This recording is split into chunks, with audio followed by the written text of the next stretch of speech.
देखिए, तकनीकी दृष्टि से 2/3 सांसद टूटे हैं और लिखित रूप में उन्होंने सभापति को दिया है, तो संवैधानिक दृष्टि से वह प्रक्रिया पूर्ण हो गई है। अब राजनीतिक दृष्टि से पूछें तो ये कोई पहली बार नहीं हो रहा है आम आदमी पार्टी में।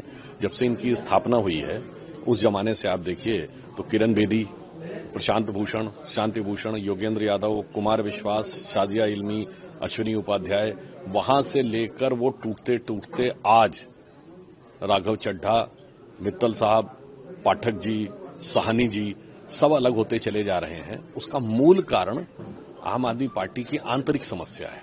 और तो और उनके संस्थापक प्रेरणा पुरुष अन्ना हजारे भी उनके खिलाफ लिख के दे चुके हैं। तो मैं सिर्फ ये कहना चाहूंगा कि उन्होंने जनता को मूर्ख बनाने के लिए जिस रेत की नदी में नाव को खेने की कोशिश की थी, तो आज की आम आदमी पार्टी की स्थिति पर मुझे सिर्फ वह पंक्ति याद आती है जो पुराना गीत था, देखी जमाने की यारी, बिछड़े सभी बारी बारी। तो उसमें पंक्ति है कि नादान तमन्ना रेती में उम्मीद की कश्ती खेती है, एक हाथ से देती है दुनिया, 100 हाथों से ले लेती है, ये खेल है कब से जारी, बिछड़े सभी बारी बारी। तो आज आम आदमी पार्टी अपने ही कर्मों के अनुसार अपने ही भार तले टूट रही है। राघव चड्ढा के इंस्टाग्राम पे फॉलोवर भी लगातार गिर रहे हैं, लगभग 2-2.5 मिलियन उनके फॉलोवर डिक्रीज हो गए हैं। लोग कह रहे हैं कि बिट्रेयल वाली भावना सामने आ रही है। जहां तक अगर बिट्रेयल है तो सबसे बड़ा बिट्रेयल तो इन्होंने अपने विचार के साथ किया था।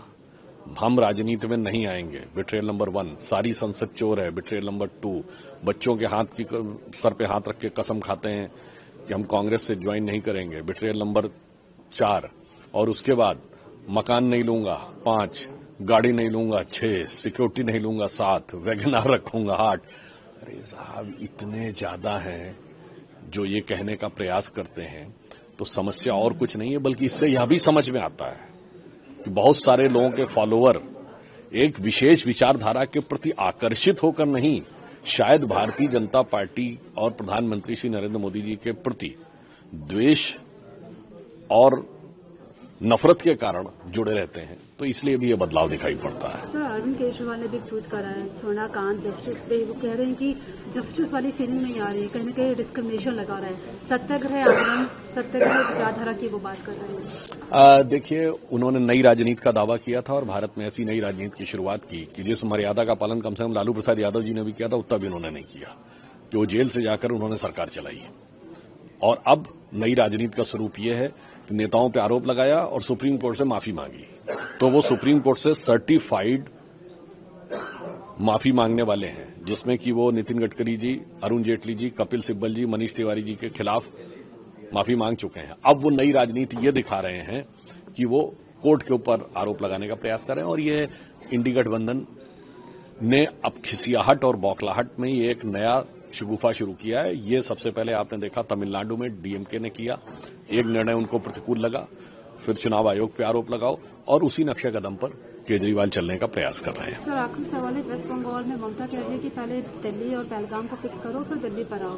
कितनी जीत आप लोग सोच रहे हैं, कितने नंबर आप लोग? देखिए, गृह मंत्री अमित शाह जी ने भी बहुत स्पष्ट रूप से कहा है कि अंग और कलिंग के बाद अब बंग भूमि में राष्ट्रवाद की तरंग उठने से कोई रोक नहीं सकता है।